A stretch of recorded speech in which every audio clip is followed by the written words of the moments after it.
Boa tarde a todos. Agradeço aos mentores da casa e aos dirigentes da Associação Espírita Lauro Machado por mais essa oportunidade, né? E pela confiança em mim depositada, né? O capítulo 17 do Evangelho segundo o Espiritismo tem como título Sede Perfeitos. E o nosso tema de hoje é o Homem de Bem. Este é um capítulo especial que nos traz informações sobre a personalidade que nós devemos desenvolver, mostrando caminhos para a depuração, para a transformação da nossa intimidade. Partimos de um princípio fundamental, ou seja, a existência de Deus. O ateísmo, longe de significar maldade ou descrença na vida, é uma filosofia de uma pessoa que necessita de provas para crer num ser extrafísico. E como comprovar materialmente a existência de Deus? É uma tarefa difícil. Porém, só acreditar em Deus ou na reencarnação não vai mudar o rumo das coisas, né? Há ateus que praticam a caridade, mesmo sem ter convicção religiosa. E isso é agradável aos de Deus, porque Deus sempre olhará as verdadeiras intenções. Nós espíritas, né, temos a convicção da existência de Deus, da existência dos espíritos, da comunicação do mundo espiritual com o mundo físico, mas isso só não basta para ser um homem de bem. Eu aceito Deus, eu acredito em Deus, mas como eu vejo Deus? Cada povo no transcorrer da história traçou a sua visão de Deus, mas sempre com formas e características da personalidade humana, né? Visão antropomórfica. Um Deus vingativo, um Deus agressivo, ele destruía os inimigos em favor de um povo, sempre punidor, ou seja, tinha os nossos atributos. A peste negra que dizimou 1/3 da Europa foi atribuída à fúria de Deus, foi um castigo de Deus, né? Então os homens passaram a procurar os culpados pelo castigo. Então Deus sempre foi temido, né? Nas cruzadas se destruía em nome de Deus, na Inquisição se matava em nome de Deus, homens bombas explodem a si e aos outros em nome de Alá, né, de Deus. Já vimos um vídeo antigo no qual, em volta de uma mesa, havia pastores evangélicos orando, agradecendo a Deus pela propina recebida, pelo dinheiro da corrupção alcançado. É uma verdadeira heresia. Então, como criticar o ateu se destrói em nome de Deus, se mata em nome de Deus, se rouba em nome de Deus, se corrompe em nome de Deus? Essa lógica não é compreensível ao ateu. Então, não é razoável pensar em Deus na figura de um homem, como um velhinho de barba sentado num trono de ouro, com o dedo em riste, atento aos nossos deslizes para nos castigar, né? Pensar em Deus como não humano parece-nos difícil por falta de referências materiais, né? Só que Deus é imaterial, então a gente procura nele referências materiais. A dificuldade se dá porque é difícil para nós entender os atributos de Deus. Então, como falta compreensão para a gente se refere a ele como humano. Mas o pior é que com os nossos defeitos, né? Egoísmo, cólera, vingança, né? Então a gente atribui a Deus, falamos assim, os olhos de Deus. A canção religiosa diz, segura na mão de Deus e vai, né? Allan Kardec, ao elaborar a codificação, tratou no primeiro capítulo do Livro dos Espíritos, né? Tratou de Deus no primeiro capítulo. E a primeira pergunta não é quem é Deus, é o que é Deus. Os Espíritos responderam, a inteligência suprema, a causa primeira de todas as coisas. Então, Deus é imaterial, é a causa primeira de todas as coisas. Então, no Evangelho de São Mateus, há uma citação indicando que nós devemos ser perfeitos como Deus o é. Só que, ao pé da letra, significaria que nós devemos alcançar a perfeição absoluta, o que nos igualaria a Deus. Só que isso não é possível. O que nos resta é tentar alcançar a perfeição relativa, a que mais se aproxima da divindade. E no livro A Gênese, Kardec tratou dos atributos de Deus no capítulo 2. Então, no item 1 ele diz: Deus é a inteligência suprema. Portanto, para tentarmos nos aproximar de Deus, nós devemos buscar o conhecimento, nós devemos buscar o esclarecimento. Não podemos ficar restritos ao fanatismo, à ignorância, aos dogmas, aos medos, às fantasias. No item 2, Kardec diz: Deus é eterno. Então, Deus não teve começo e não terá fim. E esse atributo é essencial e difícil de entender. Porque como pode algo existir sem ter sido criado? O fato é que Deus não tem origem. Mas aí vem a ciência e diz que o nada não pode criar o nada. São todas questões que infelizmente ainda nós não temos a capacidade para obtermos respostas. Falta-nos esse grau de entendimento, porque no nosso estágio evolutivo não é possível tal compreensão. Mas, se a gente pensar que há pouco mais de 500 anos nós acreditávamos que a Terra não era redonda, né? E hoje nós sabemos que ela é, então com que grau de autoridade e com que sabedoria nós podemos duvidar de que Deus é somente Criador e não criatura? Não dá para a gente saber como tudo começou, mas um dia, quando nós estivermos em graus mais avançados, nós saberemos. Né? O fato é que Deus, sendo causa primeira de todas as coisas, a lei da causa e efeito continua. Tudo que não for feito pelo homem é obra de Deus. Como não há efeito sem causa, a causa do que nós desconhecemos provém de Deus. Isso aqui nos ensina Kardec. Deus é imutável, diz Kardec. Então, Deus não é suscetível de mudança. Deus não sofre alteração na sua inteligência, no seu entendimento, na sua bondade. Deus não acorda de mau humor. No 4, Kardec diz que Deus é imaterial. Então, a sua natureza difere de tudo que é material. Não tem formato físico, não é aquele velho ancião. Então nós não podemos figurar Deus com as nossas paixões, colocando nele a personalidade humana. No 5, Kardec diz que Deus é onipotente. Então ele possui o poder supremo. Deus pode tudo. Deus pode fazer tudo. Mas Deus não tem escolhas mesquinhas. A sua vontade é soberana, mas ao mesmo tempo é absolutamente justa.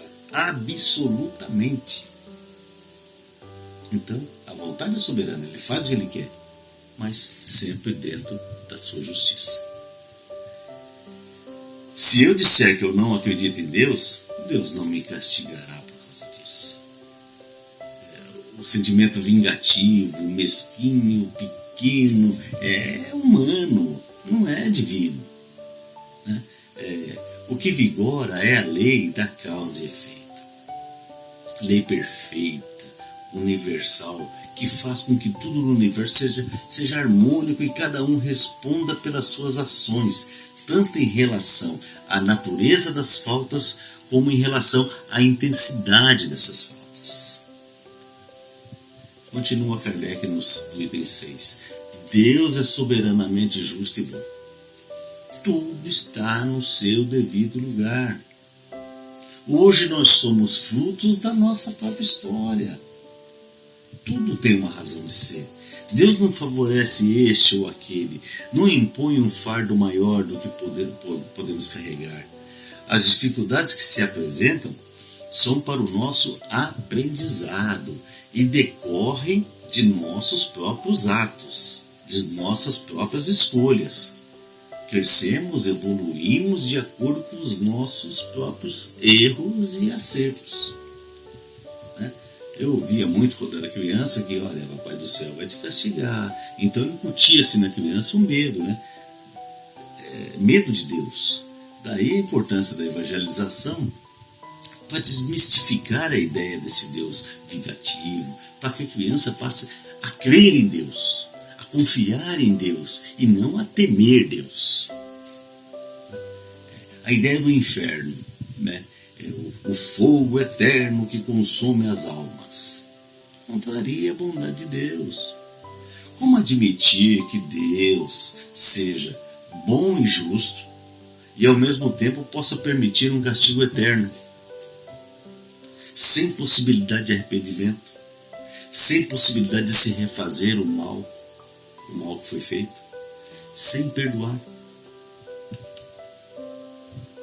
Deus é perfeito, único.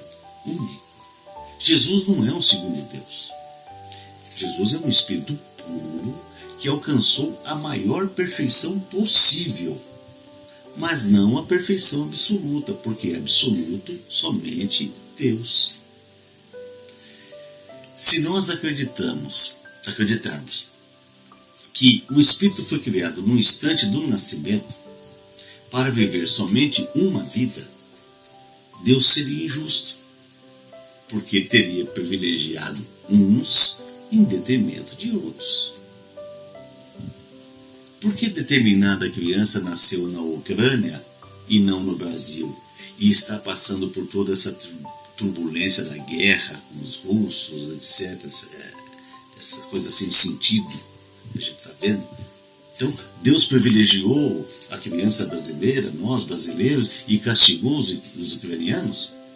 Onde está o soberanamente justo e bom? Então, isso somente se resolve quando as questões são analisadas à luz da reencarnação, da multiplicidade de vidas, da lei da causa e efeito. Sede perfeitos como Deus o é, mas como nós vimos, Deus detém o amor absoluto, a bondade absoluta, a inteligência absoluta. E o que nós podemos alcançar é a perfeição relativa, porque a perfeição absoluta somente Deus a tem. Mas Deus nos proporciona os meios para sermos os mais perfeitos possível, Então, à medida que nós evoluímos espiritualmente, a possibilidade de perfeição vai se estendendo. Na questão 625 do livro dos Espíritos, Kardec perguntou qual o modelo mais perfeito que Deus ofereceu para o homem seguir? E os Espíritos responderam: vede Jesus. Jesus é para nós um modelo de perfeição.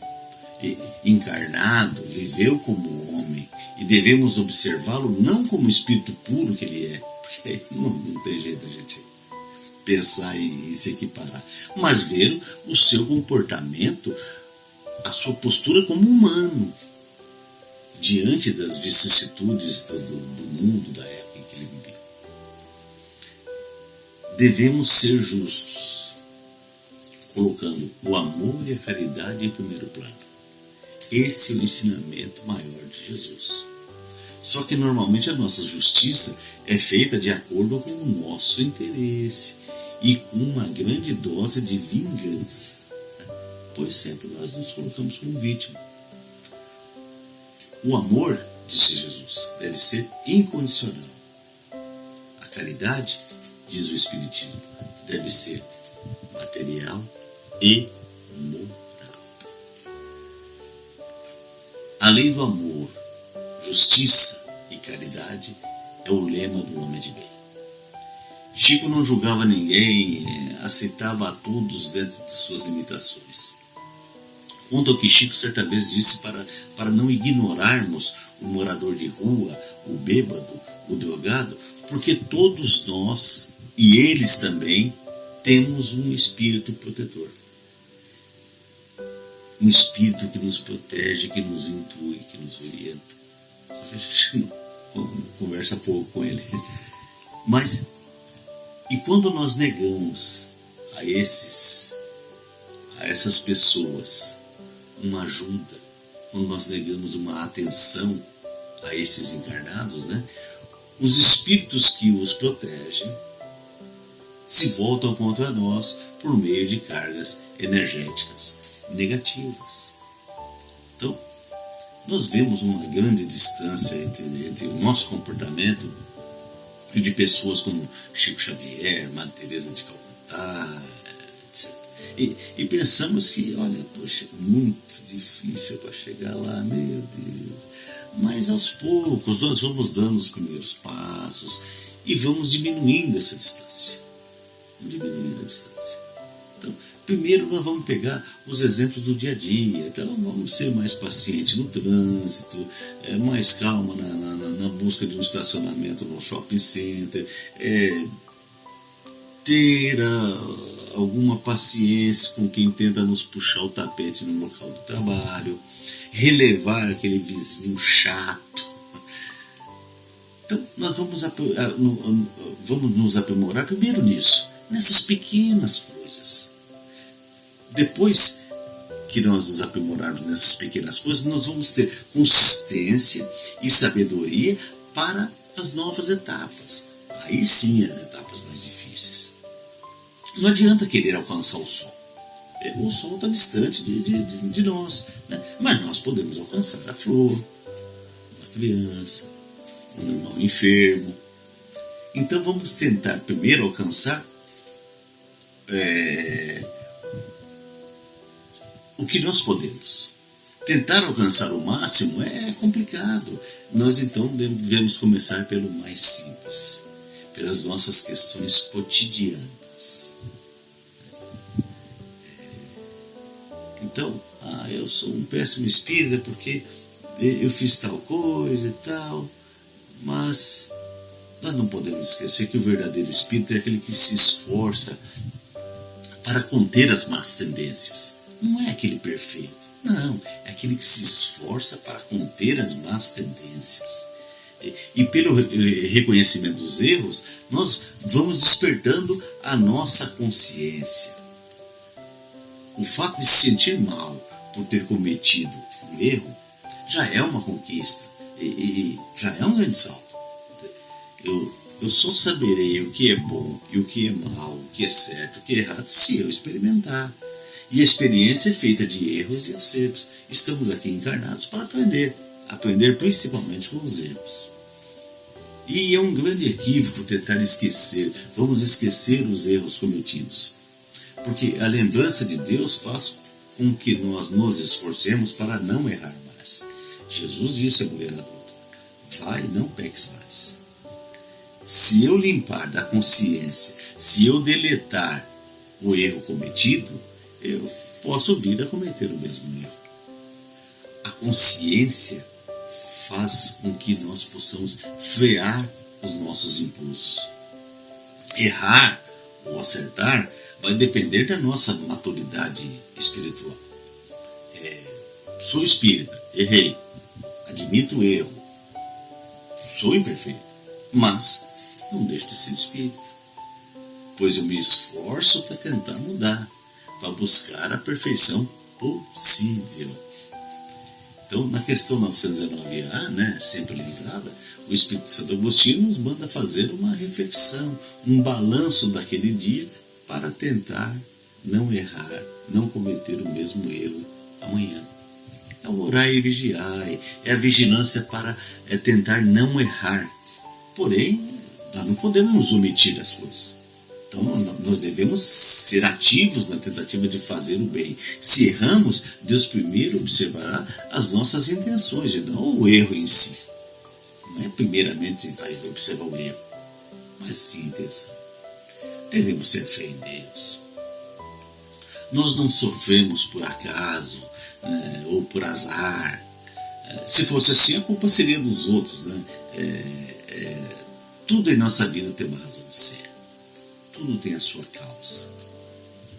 Nos resignamos pela fé em Deus.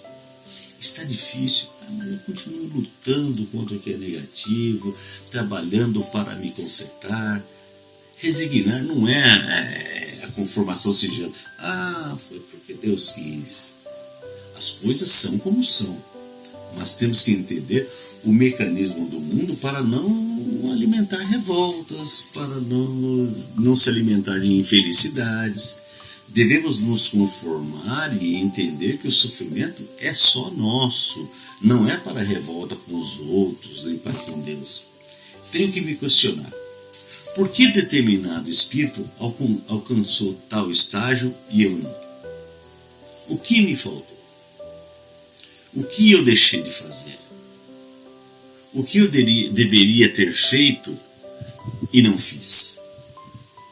Portanto, não foi porque Deus quis, foi porque eu não fui capaz o bastante, ou porque eu fiz escolha errada no momento crucial. E entre a porta larga e a estreita, eu escolhi a porta mais larga, a mais fácil, a mais cômoda. É fundamental ter fé no futuro. Além das fronteiras da vida material, há um campo enorme para se seguir.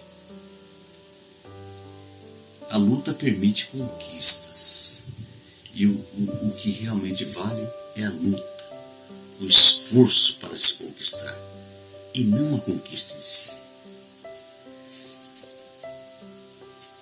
Mas só que nós valorizamos só a conquista, sofremos pelo que não conquistamos. Nós não valorizamos o nosso esforço. E quando a gente fala do esforço, é somente para você enaltecer a conquista material. Então nós devemos aceitar as dificuldades, as vicissitudes da vida, sem lamentações. Não se pode lamentar pelas dificuldades. Não é por aí. Sei que está difícil, mas eu não posso estacionar e ficar somente me lamentando. O mundo não para de girar. O movimento de rotação, de translação não para. E as coisas não param de acontecer. Nas palavras de Chico Xavier, né? Chico disse: o espírita sofre em silêncio, lava o rosto e vai atender a multidão sorrindo. Veja a sabedoria desse homem. Ou seja, não adianta ficar se vitimizando, achar que todas as dores do mundo são nossas. Não. Lava o rosto e segue. Não é nada simples a busca para a gente se tornar um homem de bem. Não é. Veja que Jesus disse: amai os vossos inimigos. Né? Não vale o olho por olho, dente por dente, aquele desejo de vingança. Né? Porque a vingança é o simples desejo de algo negativo. Quando eu desejo algo negativo para alguém, já estou me vingando. E o desejo emite vibrações. Quem retribui o mal com o mal faz pior do que quem cometeu o mal, porque foi premeditado. Quando eu crio problema para alguém, eu estou encomendando problemas para mim mesmo. André Luiz disse que nós sejamos a estação final do mal. Nós não devemos passar o mal para frente, nós devemos agir no bem. Só que nós ainda não aprendemos o suficiente para agir assim 100% no dia. Mas o processo de aprendizado é constante. E Deus nos dá os meios para a gente conseguir isso. Normalmente, nós não nos envolvemos nos problemas do próximo por indiferença, por omissão. Falta-nos coragem de fazer todo o bem que podia ser feito. E isso é egoísmo. E o que é importante é fazer o que deve ser feito. Isso é o que é importante. Nós temos que fazer o que deve ser feito dentro das nossas possibilidades. As carências do mundo são muitas. E se a postura for só individualista, o sofrimento do mundo aumentará. A ajuda mútua depende de nós. Nessa questão da guerra da Ucrânia com a Rússia, a gente vê tanta solidariedade em volta, né, envolvendo tudo, as pessoas abrindo as portas da casa para o refugiado, etc. Então é isso, é ajuda mútua. Essa ajuda só depende de nós, não depende do governo, não depende de nós. O plano espiritual somente nos inspira, somente, ele não faz por nós. Os bons espíritos precisam de nós para a realização dos trabalhos e eles sofrem com a nossa má vontade. Nós é que somos instrumentos de transformação e não podemos ficar na ociosidade. Devemos estar aonde a ajuda se fizer necessária. Nós devemos ser produtivos e úteis. O bom samaritano estendeu a mão para aquele que estava caído. Para ele não importava quem estava no chão, mas sim o fato de que havia alguém caído precisando de ajuda. E esse é o exemplo da atitude de servir. Não há mérito em amar somente a quem nos ama. Amar a minha mãe, amar a minha mulher, amar meus filhos é fácil, muito fácil. Agora, difícil é amar quem me traz sabor, quem me faz sofrer, quem me maltrata, quem eu desconheço. O homem de bem deve ser benevolente com todos. Não é fácil ser homem de bem. Não é. E nós devemos entender que nós não somos adversários em competição. Devemos enxergar o próximo como um espírito em estágio diferente, mas que tem as mesmas imperfeições que nós temos. Nós devemos enaltecer as virtudes do próximo e não enaltecer os erros. Precisa mudar o foco, enxergar o que há de melhor e desse modo ir tentando neutralizar os aspectos negativos. Evolui-se quando se percebe os pontos negativos em nós e a gente procura superar. Aí a gente evolui. Os pensamentos se buscam, se procuram pela sintonia. Quanto mais eu tenho, mais eu sou estimulado a ter. A nossa casa mental busca o que mais queremos. Se eu sou violento, cada vez mais me virão vibrações de violência. Se eu busco a sensualidade, tais vibrações é que virão para mim. Se eu busco o bem, é no campo vibratório do bem que eu me instalo. Ou seja, sempre nós atrairemos para nós o que a gente busca intimamente. Devemos voltar os olhos para dentro de nós, estudar nossas próprias imperfeições e não somente enxergar as imperfeições dos outros. Excetuados os sofrimentos kármicos, os sofrimentos de hoje, seja amoroso, profissional ou doenças, etc., decorrem de escolhas nossas em determinados chãos. Se a escolha for sábia, a vida terá um determinado rumo. Se a escolha for equivocada, o rumo será outro. Portanto, eu sou a causa do meu próprio sofrimento. A partir então do autoconhecimento, o que eu sou capaz de fazer, nós podemos melhorar. Mas não é só reconhecer o erro, eu errei. Não. deve-se trabalhar para melhorar.